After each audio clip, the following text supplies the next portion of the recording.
अध्याय 3। खाली पर्स के साथ इलाज। बेबीलोन बहुत ही प्रसिद्ध शहर था। इतने युगों बाद भी वह दुनिया के सबसे समृद्ध शहर के रूप में मशहूर है, जिसका खजाना हमेशा भरा रहता था। परंतु हमेशा से ऐसा नहीं था। बेबीलोन की अमीरी का कारण यह था कि इसके नागरिक बुद्धिमान थे। उन्होंने अमीर बनने का फार्मूला सीख लिया था। जब सम्राट सारगन अपने शत्रुओं को पराजित करने के बाद बेबीलोन लौटा तो उन्हें एक गंभीर स्थिति का सामना करना पड़ा। उनके वजीर ने उन्हें बताया। महामहिम ने सिंचाई के लिए बड़ी नहरें और पूजा अर्चना के लिए ऊंचे मंदिर बनवाए, जिस वजह से प्रजाजन कई साल तक समृद्ध रहे। परंतु अब ये काम पूरे हो गए हैं, इसलिए ज्यादातर नागरिक अपनी गुजर बसर नहीं कर पा रहे हैं। मजदूर बेरोजगार हैं, व्यापारियों की ग्राहकी बहुत कम हो गई है, किसानों की फसल नहीं बिक रही है, लोगों के पास सामान खरीदने के लिए पर्याप्त धन नहीं है। राजा ने पूछा, हमने नहर और मंदिर बनवाने में इतना सारा धन खर्च किया था, आखिर वह धन गया कहाँ? वजीर ने कहा, महाराज, वह धन हमारे शहर के मुट्ठी भर अमीर लोगों के पास चला गया है। वह धन हमारे अधिकांश नागरिकों की उंगलियों में से उसी तरह फिसल गया जिस तरह बकरी का दूध छलनी में से फिसल जाता है। क्योंकि अब धन की नदियां बहना बंद हो गई है, इसलिए ज्यादातर लोगों की आमदनी भी खत्म हो गई है। सम्राट कुछ समय तक सोचते रहे, फिर उन्होंने पूछा, इतना सारा धन मुट्ठी भर लोगों के पास कैसे चला गया? वजीर ने जवाब दिया, क्योंकि वे इसका तरीका जानते थे। हम सफल लोगों की इस कारण निंदा नहीं कर सकते, क्योंकि वे सफल होने का तरीका जानते हैं। इसके अलावा यह भी उचित नहीं होगा कि वैध रूप से कमाए धन को जबरदस्ती छीनकर कम योग्य व्यक्तियों में बांट दिया जाए। सम्राट ने पूछा, सब लोग यह क्यों नहीं सीखते कि धन इकट्ठा कैसे किया जाता है, ताकि मेरे शहर का हर आदमी अमीर बन जाए? क्या यह संभव नहीं है? बिल्कुल संभव है महाराज, परंतु उन्हें सिखाएगा कौन? पुरोहित और पुजारी तो निश्चित रूप से ऐसा नहीं कर सकते, क्योंकि उन्हें धन कमाने के बारे में रत्ती भर भी ज्ञान नहीं है। सम्राट ने पूछा, वजीर, दौलतमंद बनने का तरीका हमारे शहर में सबसे अच्छी तरह कौन जानता है? आपके सवाल में ही जवाब छिपा है महाराज। बेबीलोन में सबसे ज्यादा दौलत किसके पास है? मेरे काबिल वजीर, तुमने बहुत अच्छी बात कही है। अरकाद के सिवा और कौन हो सकता है? वह बेबीलोन का सबसे अमीर आदमी है। उसे कल मेरे सामने पेश करो। अगले दिन सम्राट के आदेश के अनुसार अरकाद उनके सामने उपस्थित हुआ। हालांकि उसकी उम्र 70 वर्ष हो चुकी थी, परंतु वह अब भी चुस्त और फुर्तीला था। सम्राट ने कहा, अरकाद, क्या यह सच है कि तुम बेबीलोन के सबसे अमीर आदमी हो?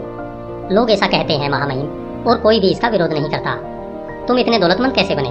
उन अवसरों का लाभ लेकर जो हमारे श्रेष्ठ शहर के सभी नागरिकों के लिए उपलब्ध है। तुम्हारे पास शुरू में तो कुछ नहीं था, सिर्फ दौलत कमाने की प्रबल इच्छा थी, इसके अलावा और कुछ नहीं था महाराज। सम्राट ने आगे कहा, अरकाद, हमारे शहर की स्थिति बहुत गंभीर है। सिर्फ मुट्ठी भर लोग ही दौलत कमाने का तरीका जानते हैं, इसलिए धन पर उनका एकाधिकार हो गया है, जबकि हमारे अधिकांश नागरिक यह नहीं जानते कि वे अपनी आमदनी में से बचत करके दौलतमंद कैसे बन सकते हैं। मैं चाहता हूँ कि बेबीलोन दुनिया का सबसे अमीर शहर बन जाए, इसलिए इसमें बहुत से दौलतमंद लोग होने चाहिए। इसके लिए हमें सब लोगों को यह सिखाना होगा कि अमीर कैसे बना जाता है। मुझे बताओ अरकाद, क्या दौलतमंद बनने का कोई रहस्य या फार्मूला है? क्या इसे सिखाया जा सकता है? महामहिम, जो एक व्यक्ति जानता है उसे दूसरों को भी सिखाया जा सकता है। सम्राट की आंखों में चमक आ गई। अरकाद, तुमने वही शब्द बोल दिए जो मैं सुनना चाहता था। क्या तुम इस महान काम में अपना सहयोग दोगे? क्या तुम कुछ लोगों को सिखा सकते हो जो आगे चलकर दूसरों को सिखाएं, जब तक कि हम अपने शहर के हर नागरिक को अमीर बनने का फार्मूला न दिखा दें? अरकाद ने सिर झुकाकर कहा, मैं आपका विनम्र सेवक हूँ और आपके आदेश का पालन करूंगा। मेरे पास जितना भी ज्ञान है मैं उसे अपने साथी नागरिकों की बेहतरी और सम्राट की संतुष्टि के लिए खुशी खुशी दूंगा। अगर वजीर साहब मेरी कक्षा के लिए 100 लोगों का प्रबंध कर दें तो मैं उन्हें खाली पर्स के 7 इलाज बताऊंगा। कभी मेरा पर्स भी बेबीलोन का सबसे खाली पर्स था, परंतु मैंने इन 7 इलाजों से उसे मोटा कर लिया। 15 दिन बाद सम्राट के हुक्म से 100 लोग शिक्षण मंदिर के बड़े हाल में एकत्रित हुए। वे अर्धव्रत के आकार में बैठे थे। अरकाद एक छोटे चबूतरे पर बैठा था। वहाँ पवित्र दीपक जल रहा था, जिसमें से एक अजीब और अच्छी खुशबू आ रही थी। जब अरकाद उठा तो एक विद्यार्थी ने अपने पड़ोसी को कोहनी मारते हुए कहा, बेबीलोन के सबसे अमीर आदमी को देखो, परंतु वह भी हम लोगों की तरह इंसान ही है। अरकाद ने बोलना शुरू किया, हमारे महान सम्राट के आज्ञाकारी सेवक के रूप में मैं आपके सामने खड़ा हूँ। चूंकि मैं भी कभी धन की प्रबल इच्छा रखने वाला गरीब युवक था, और चूंकि मैंने अपने ज्ञान की बदौलत प्रचुर दौलत हासिल की है, इसलिए सम्राट चाहते हैं कि मैं आपको वह ज्ञान प्रदान करूं ताकि आप भी दौलतमंद बन सकें। मेरी जीवन यात्रा बहुत गरीबी में शुरू हुई थी। मेरे पास ऐसा कोई लाभ नहीं था जो आपके या बेबीलोन के बाकी नागरिकों के पास न हो। उस समय मेरे पास एक बहुत पुराना पर्स था, वह हमेशा खाली रहता था और मुझे इस बात से बहुत चिढ़ होती थी। मैं चाहता था कि मेरा पर्स मोटा रहे और इसमें सोने के सिक्के खनकते रहें, इसलिए मैं खाली पर्स के इलाज खोजने में जुट गया। मुझे कुल 7 इलाज मिले। आज मैं आप लोगों को खाली पर्स के 7 इलाज बताऊंगा। जो लोग बहुत दौलतमंद बनना चाहते हैं, मैं उन्हें सलाह देता हूँ कि वे इन इलाजों पर अमल करें। 7 दिनों तक हर दिन मैं आपको खाली पर्स के 7 इलाजों में से एक एक इलाज बताऊंगा। मेरी बातों को ध्यान से सुनें मेरे साथ बहस करें, आपस में चर्चा करें, ये सबक अच्छी तरह से सीख लें ताकि आप भी अपने पर्स में दौलत का बीज बो सकें। सबसे पहले तो आपको इस ज्ञान से लाभ उठाकर दौलतमंद बनना होगा। इसके बाद ही आप इस काबिल बनेंगे कि आप ये सबक दूसरों को सिखा सकें। मैं आपको पर्स मोटा करने के आसान तरीके सिखाऊंगा। यह दौलत के मंदिर की पहली सीढ़ी है। कोई भी आदमी बाकी सीढ़ियां तब तक नहीं चढ़ सकता जब तक वह इस पहली सीढ़ी पर दृढ़ता से अपने कदम न रख ले। अब हम पहले इलाज पर विचार करते हैं। पहला इलाज, अपने पर्स को मोटा करना शुरू करें। अरकाद ने दूसरी पंक्ति में बैठे एक विचार मग्न व्यक्ति से पूछा, मेरे प्रिय मित्र, आप क्या कहते हैं? उस आदमी ने जवाब दिया, मैं एक नकल नवीस हूँ और मृदा पत्रों पर रिकॉर्ड लिखता हूँ। मैंने भी यहीं से शुरुआत की थी, इसलिए आपके पास भी दौलतमंद बनने का उतना ही अवसर है जितना मेरे पास था। फिर अरकाद ने पीछे की तरफ बैठे एक लाल चेहरे वाले आदमी से पूछा, आप अपनी आजीविका कैसे कमाते हैं? उस आदमी ने जवाब दिया, मैं मांस बेचता हूँ। मैं किसानों से बकरियां खरीदकर उन्हें ज़िबह करता हूँ और फिर उनका मांस गृहिणियों को तथा उनकी खाल जूते बनाने वालों को बेचता हूँ। क्योंकि आप भी मेहनत करके कमाते हैं, इसलिए आपके पास भी सफल होने का उतना ही अवसर है जितना मेरे पास था। इस तरह अरकाद ने यह पता लगाया कि हर आदमी कौन सा काम करके अपनी आजीविका कमाता है। सब लोगों से सवाल पूछने के बाद उसने कहा, अब मेरे विद्यार्थियों, आप देख सकते हैं कि ऐसे बहुत से काम और श्रम होते हैं जिनसे इंसान धन कमा सकता है। कमाई का हर तरीका धन की नदी की तरह है।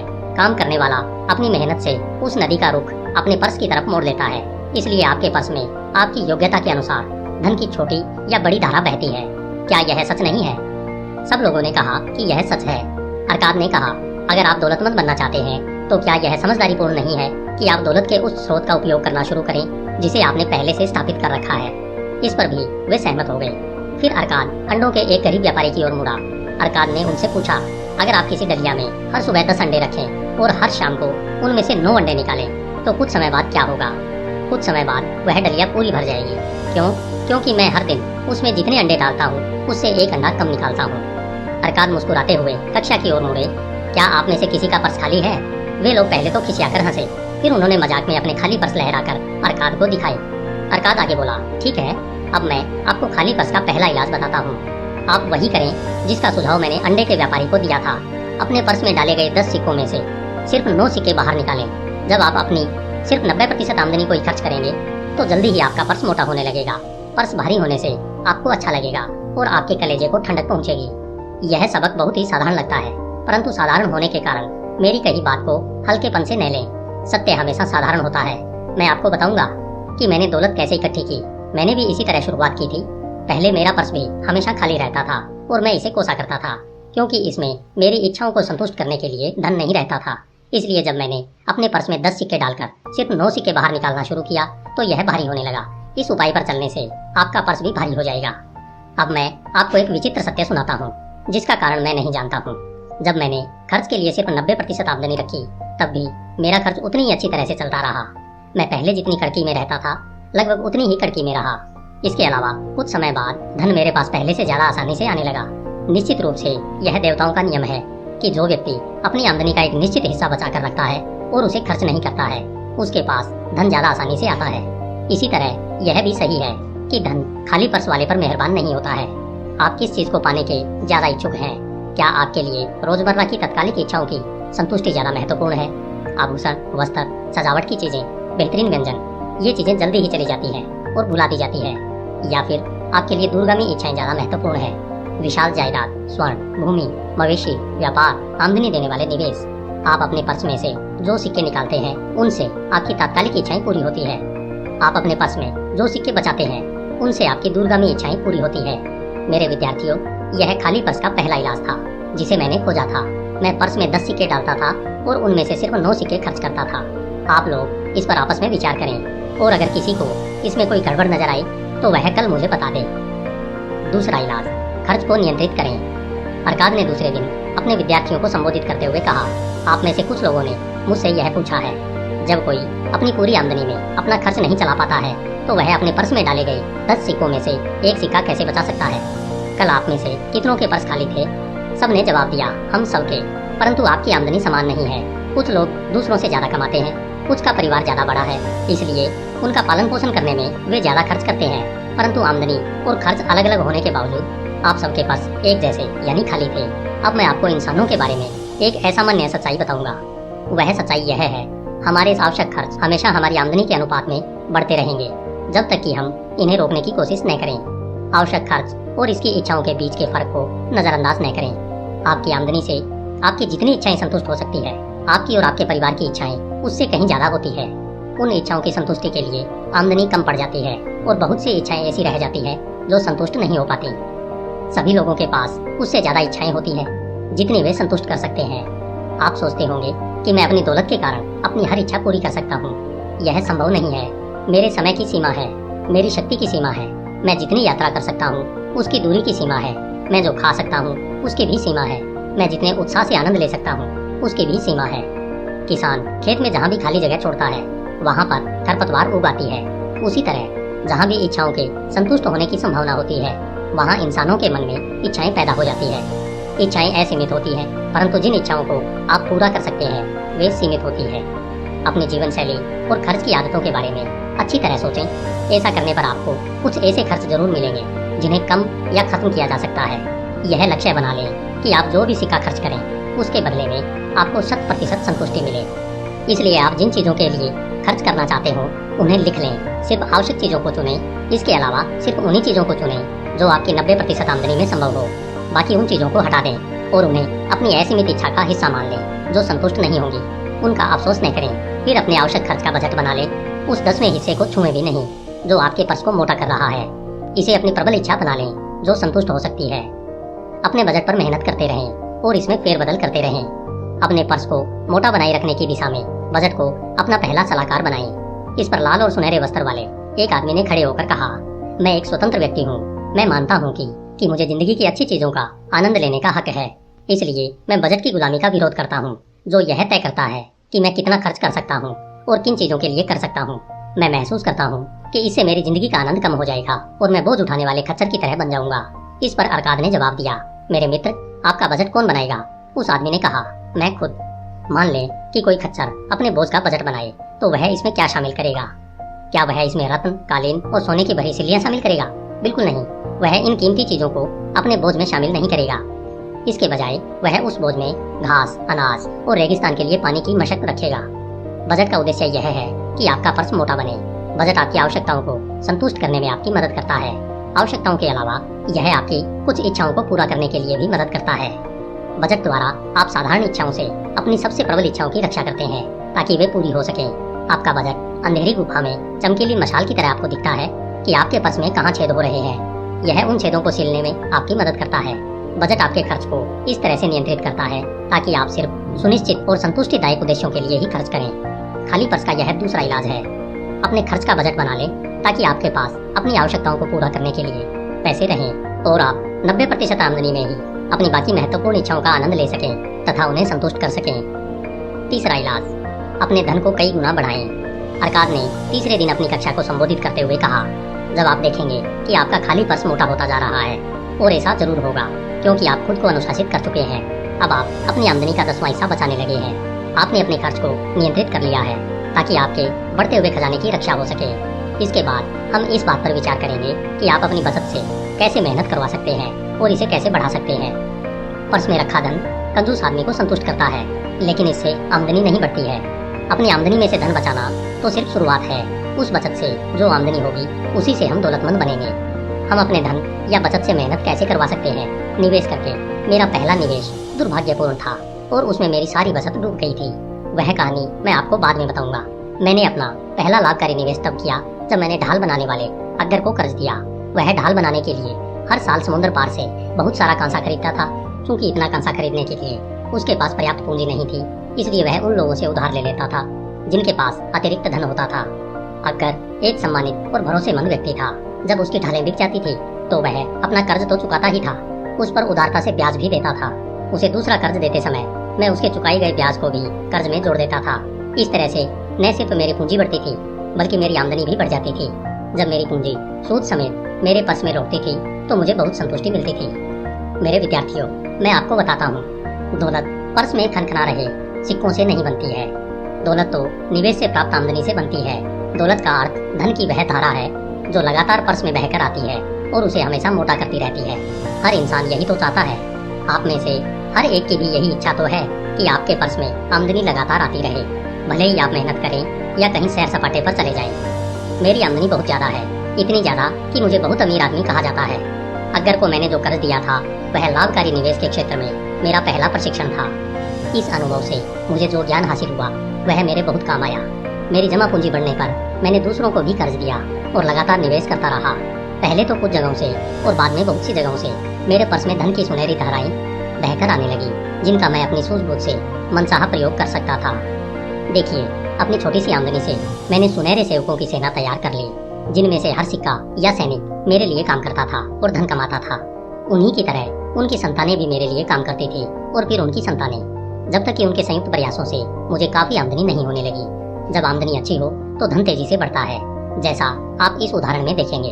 एक किसान ने अपने पहले पुत्र के जन्म के समय एक साहूकार के पास चांदी के 10 सिक्के ब्याज पर जमा करा दिए। उसने साहूकार से कहा कि जब उसका पुत्र 20 साल का हो जाए तो वह मूलधन को सूद सहित वापस लौटा दे। साहूकार हर 4 साल में 25% ब्याज देने के लिए तैयार हो गया। किसान अपने पुत्र के लिए यह धन अलग रख रहा था, इसलिए उसने साहूकार से कहा कि वह ब्याज को भी मूलधन में जोड़ता रहे। जब वह लड़का 20 साल का हुआ तो किसान हर बार फिर साहूकार के पास गया और अपनी जमा की गई राशि के बारे में पूछताछ की। साहूकार ने बताया कि चूंकि उसकी रकम चक्रवृद्धि ब्याज से बढ़ रही थी, इसलिए उसने चांदी के जो 10 सिक्के जमा किए थे वे अब बढ़कर 30.5 सिक्के हो गए हैं। यह सुनकर किसान बहुत खुश हुआ। चूंकि उसके पुत्र को अभी धन की जरूरत नहीं थी, इसलिए उसने वह धन साहूकार के पास ही जमा रहने दिया। जब पुत्र 50 साल का हुआ, इस दौरान उसका पिता इस दुनिया से जा चुका था, तो साहूकार ने हिसाब चुकाते हुए पुत्र को चांदी के 175 सिक्के दिए। इस तरह 50 साल में यह निवेश चक्रवृद्धि ब्याज के कारण लगभग 17 गुना बढ़ गया। यह खाली पर्स का तीसरा इलाज है। हर सिक्के से मेहनत करवाते रहें जब तक कि यह और सिक्के पैदा न करे। ठीक उसी तरह जिस तरह मवेशी करते हैं, यह सुनिश्चित करें कि हर सिक्के का निवेश आपको आमदनी देता रहे और धन की धारा लगातार आपके पर्स में बहकर आती रहे। चौथा इलाज, अपनी पूंजी की रक्षा करें। अरकाद ने चौथे दिन अपनी कक्षा से कहा, दुर्भाग्य को चमकता निशाना अच्छा लगता है। इंसान को अपने पर्स में रखे धन की दृढ़ता से रक्षा करनी चाहिए। अगर वह ऐसा नहीं करेगा तो धन उसके पास से चला जाएगा। इसलिए समझदारी इसी में है कि पहले वह छोटी रकम को सुरक्षित रखना सीखें। तभी देवताओं को यह विश्वास होगा कि हम बड़ी रकम को सुरक्षित रख पाएंगे। जिसके भी पास धन होता है उसके सामने बहुत से प्रलोभन आते हैं। उसे कई ऐसे अवसर ललचाते हैं जब उसे लगता है कि वह बहुत अच्छी योजनाओं में निवेश करके बहुत लाभ कमा सकता है। अक्सर उसके मित्र और रिश्तेदार ऐसे निवेशों में उत्साह से प्रवेश करते हैं और उसे भी ऐसा ही करने के लिए प्रेरित करते हैं। निवेश का पहला दमदार नियम है आपके मूलधन की सुरक्षा। अगर मूलधन के चले जाने का खतरा हो तो क्या ज्यादा कमाई के लालच में पड़ना समझदारी है? मुझे इसमें जरा भी समझदारी नजर नहीं आती है। अगर आप इतना बड़ा जोखिम उठाते हैं तो इसकी सजा यह होगी कि शायद आप अपना मूलधन भी गंवा दें। अपनी जमा पूंजी का निवेश करने से पहले सावधानी से जांच पड़ताल करें। पहले पूरी तरह आश्वस्त हो जाएं कि आपकी पूंजी सुरक्षित लौट आएगी। फटाफट अमीर बनने की हवाई इच्छाओं से गलत दिशा में न चले जाएं। किसी व्यक्ति को कर्ज देने से पहले आपको यह सुनिश्चित कर लेना चाहिए कि उसमें कर्ज चुकाने की सामर्थ्य है। यह भी देख लें कि कर्ज चुकाने के बारे में उसकी प्रतिष्ठा कैसी है, ताकि कहीं अनजाने में आप उसे अपनी मेहनत की कमाई तोहफे में न दे रहे हो। किसी भी क्षेत्र में निवेश करने से पहले अपने मूलधन पर मंडराने वाले खतरों के बारे में जान लें। मेरा पहला निवेश दोषपूर्ण और दुखद था। 1 साल तक मैंने मेहनत से जो पैसा बचाया था उसे मैंने अजमर नामक ईंट बनाने वाले को दे दिया था, जो दूर देशों की यात्रा पर जा रहा था। वह इस बात के लिए तैयार हो गया कि वह टायर से मेरे लिए फिनिशियंस के दुर्लभ रत्न खरीद लाएगा। हमारी योजना यह थी कि हम उन रत्नों को ज्यादा दामों पर बेचकर मुनाफे को आपस में बांट लेंगे।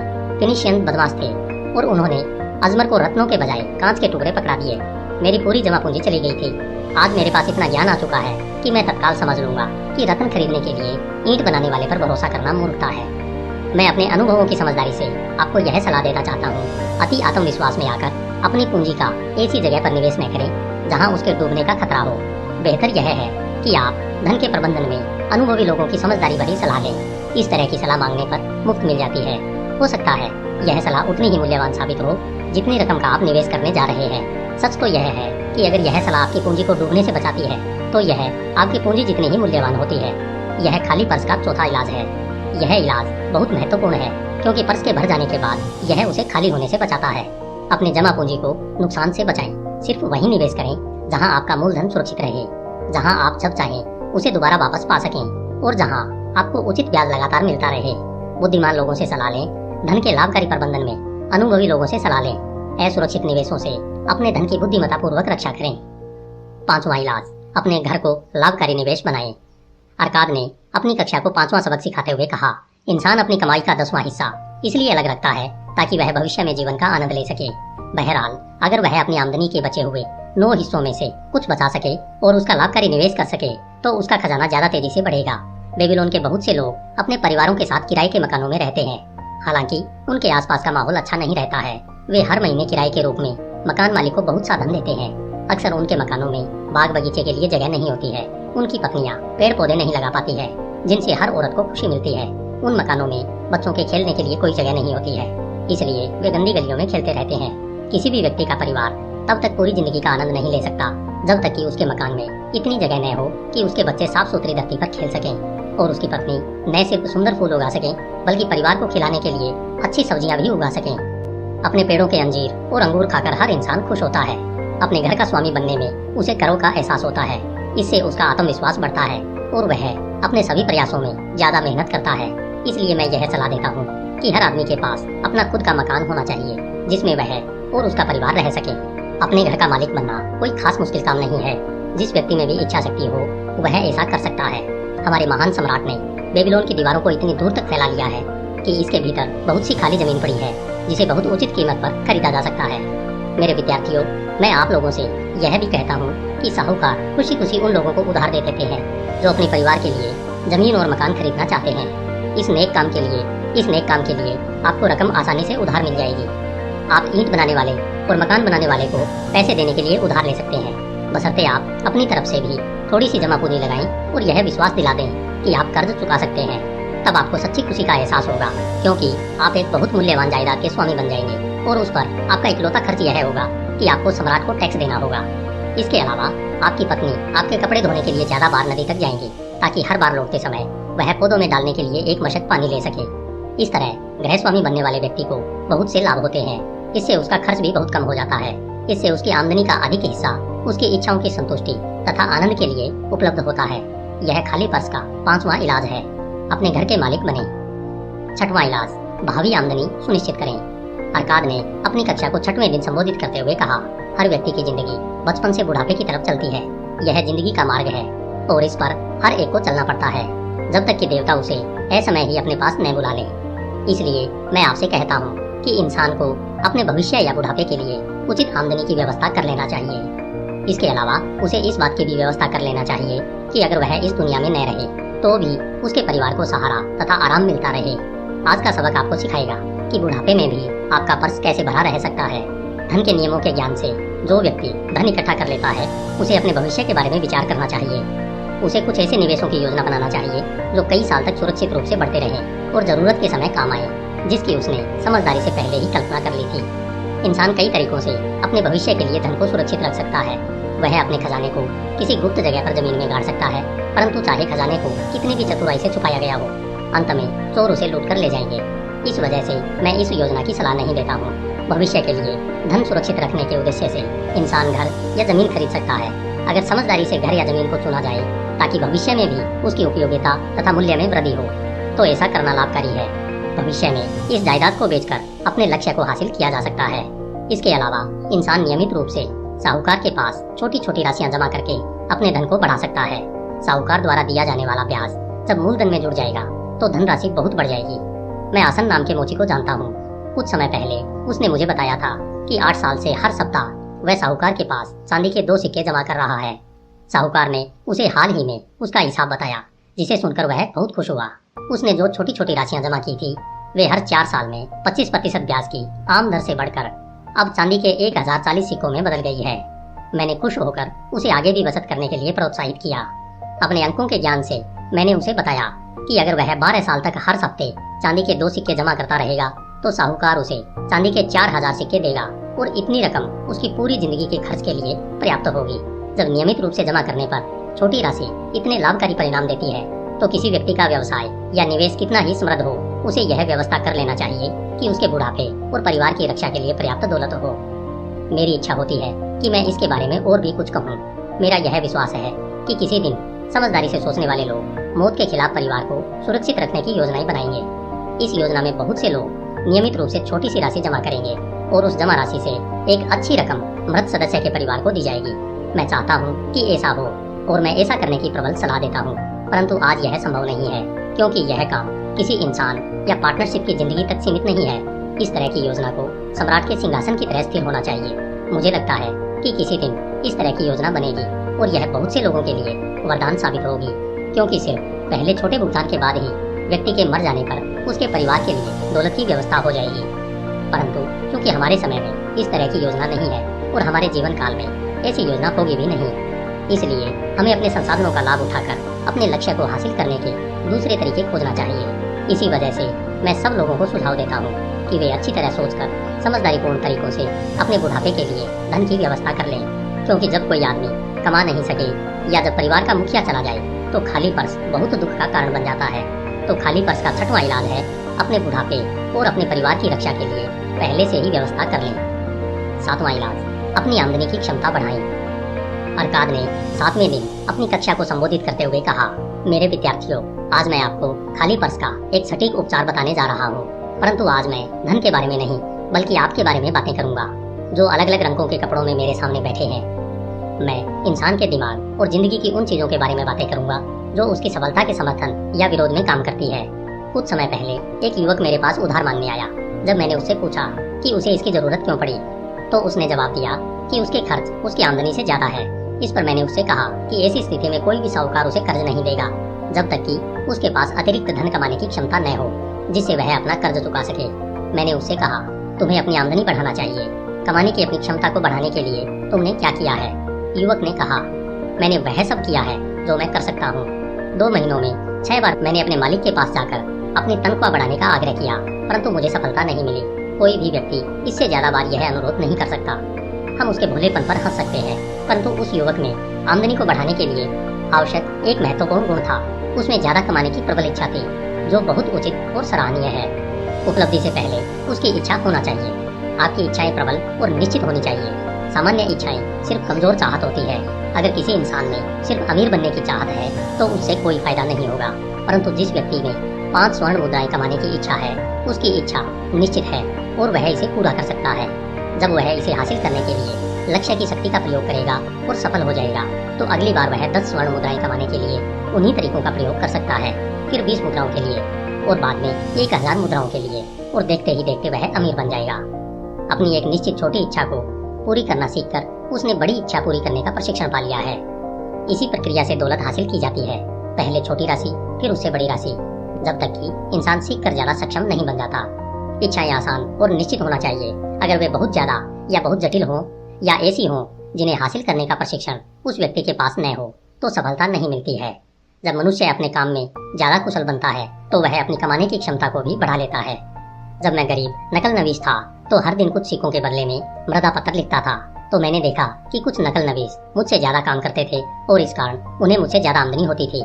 इसलिए मैंने यह संकल्प किया कि मैं भी उनके जितना काम करूंगा। उनका ज्यादा सफल होने के कारण जानने में मुझे ज्यादा समय नहीं लगा।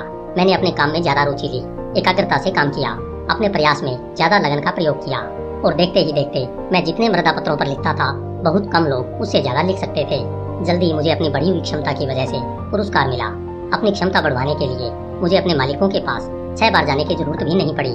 हमारे पास जितना ज्ञान होता है, हम उतना ही ज्यादा कमा सकते हैं। जो व्यक्ति अपनी कला में ज्यादा निपुणता हासिल करने की कोशिश करता है, उसे उसके अच्छे पुरस्कार मिलते हैं। अगर वह कारीगर है तो वह अपने व्यवसाय में सर्वाधिक योग्य व्यक्ति से सीख सकता है।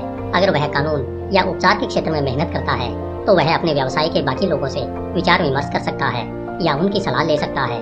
अगर वह व्यापारी है तो वह लगातार अच्छी चीजों की तलाश कर सकता है जिन्हें कम कीमतों पर खरीदा जा सके। मनुष्य की स्थितियाँ हमेशा बदलती और सुधरती रहती है, क्योंकि बुद्धिमान लोग नई योग्यताएं सीखते रहते हैं ताकि वे बेहतर ढंग से उनकी सेवा कर सके, जिनके संरक्षण पर उनकी प्रगति निर्भर है। इसलिए मैं सभी व्यक्तियों से आग्रह करता हूँ कि वे प्रगति की पहली कतार में खड़े रहें और स्थिर न रहें, क्योंकि स्थिर खड़े रहने पर वे पीछे रह जाएंगे। बहुत सी चीजें इंसान की जिंदगी को लाभकारी अनुभव से समृद्ध बनाती है। अगर किसी इंसान में आत्मसम्मान है तो उसे आगे बताए गए काम करना चाहिए। उसे अपना कर्ज यथासंभव शीघ्रता से चुकाना चाहिए और ऐसी चीजें नहीं खरीदना चाहिए जिनका वह भुगतान न कर पाए। उसे अपने परिवार की अच्छी देखभाल करना चाहिए ताकि वे उसके बारे में अच्छे विचार रखें और अच्छी बातें कहें। उसे अपनी वसीयत कर देना चाहिए ताकि जब देवता उसे अपने पास बुला लें तो उसकी जायदाद का उचित और गरिमापूर्ण बंटवारा हो सके। उसे दुर्भाग्य के शिकार लोगों पर दया करना चाहिए और तार्किक सीमाओं के भीतर उनकी मदद करना चाहिए। उसे अपने प्रियजनों के प्रति विचार पूर्वक काम करना चाहिए। इस तरह खाली पर्स का 7वां और अंतिम इलाज है अपनी शक्तियों का विकास करना अधिक बुद्धिमान तथा योग्य बनने के लिए अध्ययन करना, आत्मसम्मान से काम करना। ऐसा करने पर आप में यह आत्मविश्वास आ जाएगा कि आप सावधानी पूर्वक सोची गई इच्छाओं को पूरा कर सकें। तो खाली पर्स के साथ इलाज ये है जो मैंने लंबे और सफल जीवन के अनुभव से सीखे हैं। मैं दौलत चाहने वाले सभी लोगों से इन पर अमल करने का आग्रह करता हूँ। मेरे मित्रों, बेबीलोन में इतना सोना भरा पड़ा है जिसकी आप कल्पना भी नहीं कर सकते। यहाँ पर सबके लिए प्रचुर दौलत है। आगे बढ़ें और इन सच्चाइयों पर अमल करें ताकि आप समृद्ध और दौलतमंद बन सकें, जो आपका अधिकार है। आगे बढ़ें और इन सच्चाइयों को दूसरे लोगों को भी सिखाएं ताकि हमारे सम्राट का हर सम्मानित नागरिक हमारे प्रिय शहर की अपार दौलत में सहभागी बन सके। धन्यवाद। हिंदी ऑडियो